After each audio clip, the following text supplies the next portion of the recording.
Of the New Jersey Tech Meetup, you may have seen Sonar a while back presented at one of the events. I don't remember when that was. Do you know when that was? It was a while ago. It's a really cool geolocation thing, communication tool that Brett will tell you more about. But a lot of people were fired up about this idea. Brett's a really great guy, and it turned out things did not work out. And he ended up posting this really thoughtful post on Medium about it. And when we saw that, we thought it'd be great to have him here and talk about what didn't work out. So here's Brett Martin, previously of Sonar, talking about why things failed at his startup. Oh yeah, I can be quick. All right, howdy everybody. Thanks for having me. So, do I have a clicker? No, it's this thing. All right. Okay, so who's ever heard of Sonar? All right, okay. So you guys all know what I screwed up then already. You can all stage right now. So I'm going to sort of give you guys a quick overview of what we did, and then I'm going to walk through a litany of things we screwed up, leaving most of them off the table. And then if there's any seconds left, then you can ask me any additional things I may have forgotten to mention that I screwed up. So, quick intro. This is my third company, sort of Data Owl, then Sonar, and now Nuco. I'm getting less bad each time, and I'm not actually 103. We'll keep moving. So, quick, Sonar by the numbers. So, for those of you that don't know what Sonar is, it was a mobile app that you downloaded, you put in your pocket, and then it would buzz in your pocket whenever your friend was nearby. By the numbers, we got a couple million people using it. We raised $2 million in venture capital from a bunch of really good people. Mentioned in the press 300 times. Bunch of awards, and what did it all amount to? Nothing. So, I'm going to share with you guys today a couple bad ideas.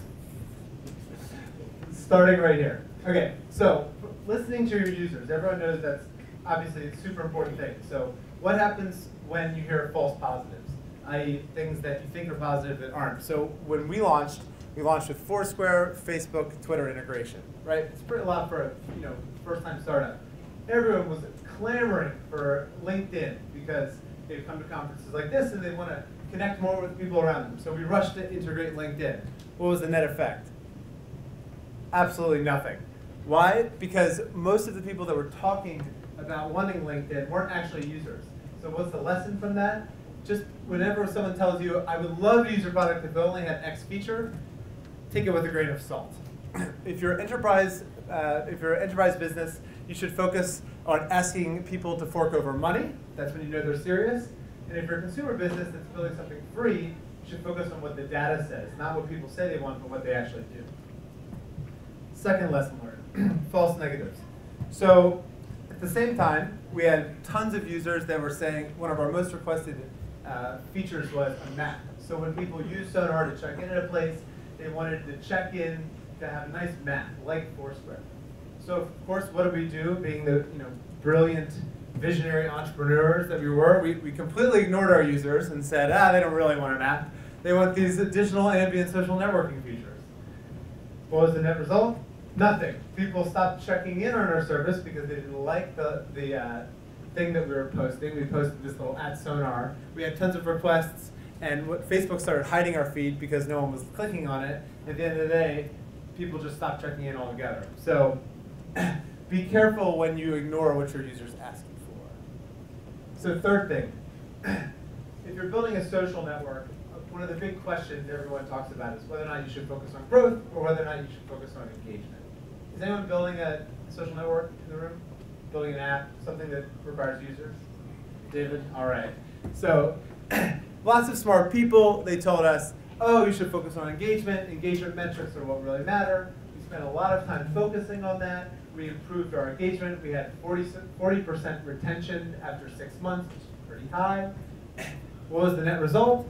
No one wanted to give us money with those great engagement metrics. So the lesson learned here is know what metrics matter for your business. Know what metrics you need to hit to raise your next round of financing if you're in that business. For us, it was growth metrics, and we were focused on the wrong metrics. Third thing, well, this whole section is just about things that I shouldn't have done. Sam Altman, he's a partner at Y Combinator, had a great tweet last night that said, startups are 95% figuring out what to spend your time on, and then the rest of the time is trying to not focus on things you shouldn't be spending your time on. It's more eloquent than that, but you get the idea. So, events. My sort of epiphany on events came when I had just finished pitching a meetup. It was 11 p.m. There were 16 people at the meetup. I was trying to make my way through a crowded bar, not steer anyone with my sonar sign, and all anyone could do was, everyone was coming up to me and not asking me about sonar, but rather trying to get me to install their own app. The lesson learned here is, events like this are for business development, marketing, and networking. They're not for getting 10 million downloads. So if you're planning on getting 10 million downloads, find a better distribution strategy. Brands. So we launched a TechCrunch Disrupt. We were runner-up. We got all this press coverage, and who comes a knocking? VH1, MTV, Bravo. It's amazing. Madison Avenue is sending me emails every day. Flattered. We go up to meet with them. Not really sure what they want, but surely they want to do brand partnerships with our fledgling new visionary startup, and they're going to hand over their millions of users on a silver platter. Wrong. It took us about 10 meetings to figure it out, but all of these brands, what they were basically doing was keeping tabs on us so that in case one day we ever became the next Facebook, they would be buddy-buddy with us and could use our network. So brands, not for distribution, again. Side projects.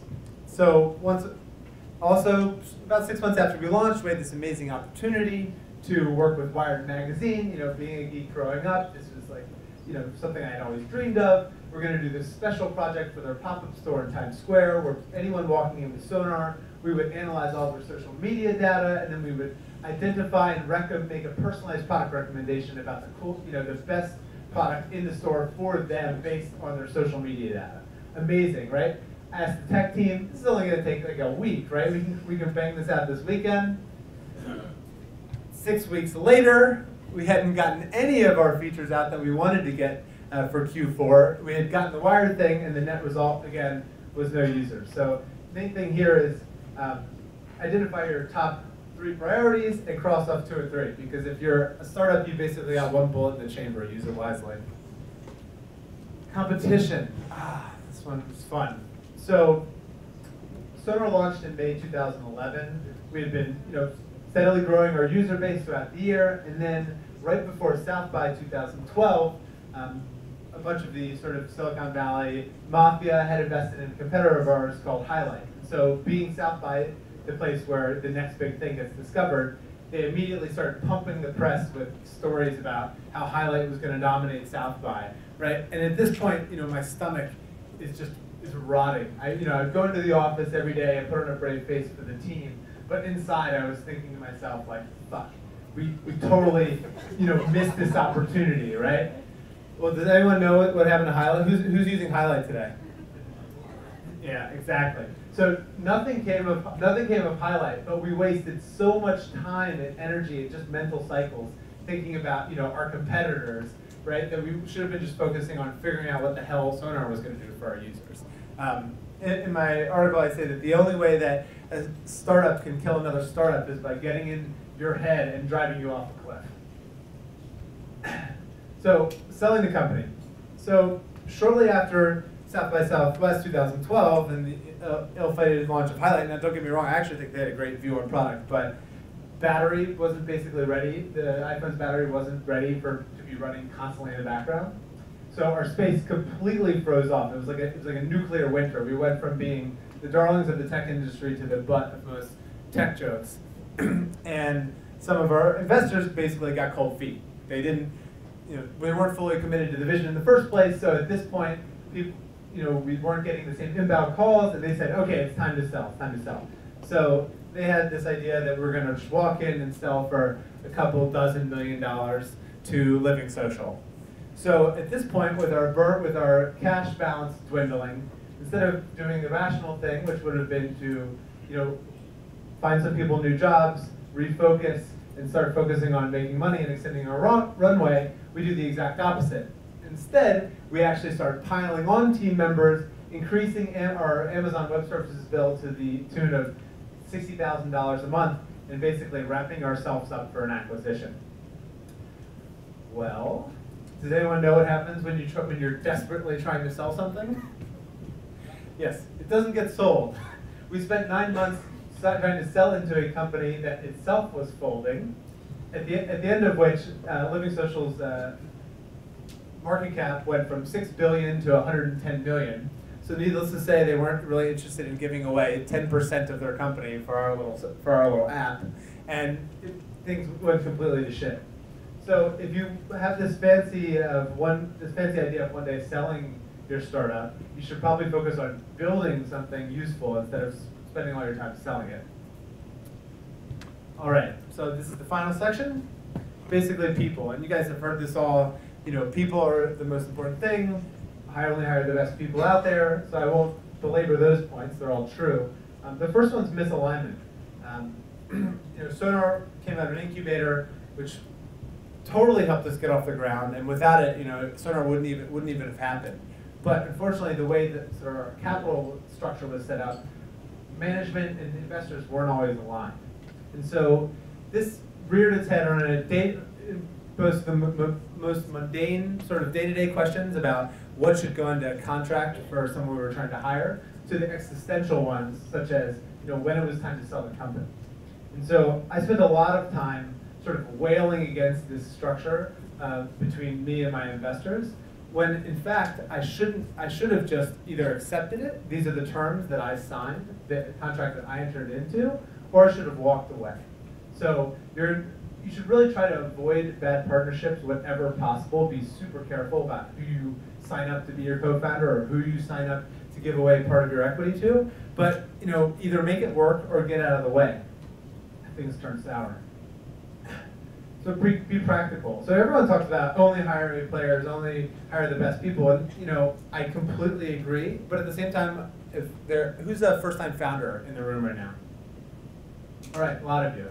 Okay, so as first-time founders, you're probably not going to be able to get the absolute best engineer, the absolute best marketing person to work for you, because you yourself are an unproven commodity. So my advice to you is, find people that are passionate, that are good, that are honest people, and even if they're not the absolute best, if they have a skill that can help push you forward, then bring them aboard, be honest with them, and then recognize that you're constantly going to have to be upgrading your company, upgrading the people at your company as you de-risk it yourselves. So sort of the moral here is just get moving. Culture. So, culture is this thing that we talk about in the abstract a lot. My most valuable advice about this is just, it's there when you're not in the room. So you are always diligent and honest and decisive and forward thinking, right? But culture is the thing you leave behind so that when you're not in the room, your team knows how to be decisive and forward thinking and honest. So final phase, onward. People talk a lot about sort of what running out of money is the thing that kills startups, but what really kills startups is when founders let go. So I found myself with my back against the wall, time in and time out. I mean, there was a several 4-month period where I would come home and talk to my girlfriend, and I'd be like, I just have my head in my hands, and I'd say, well, I have 11 days to find $25,000 for payroll. And surprisingly enough, every time I was able to figure out, get a deal from Budweiser for 80K, get it Microsoft to invest for another 50K. As long as there's will, there's a way. But sometimes, you know it's time to let go. So when is that? For me, it became after sort of a botched financing where we had people that wanted to invest, and I couldn't get all of my current investors to the table to agree to the deal. I had new investors that basically wanted to start a brand new company. I had pivoted Sonar into this sort of B2B ad tech play. We were going to install an SDK in your phone and rip all the data off of it and then hyper-target you with advertisements all the time. It's a great plan. People wanted to put money into it. You guys don't sound like you're excited about that plan. Right, but we had new investors. They wanted to put in another $1.5 million, $2 million. And I had the great plan. I had all the right contacts to execute on it. But I was hesitating. and I couldn't really understand it at first, but then I realized, just because I have a good idea and the means to execute it, doesn't mean I have to. Because you know what? Do I really want to spend the next 5 to 7 years of my life stealing all your data and targeting you, using it to target you with ads?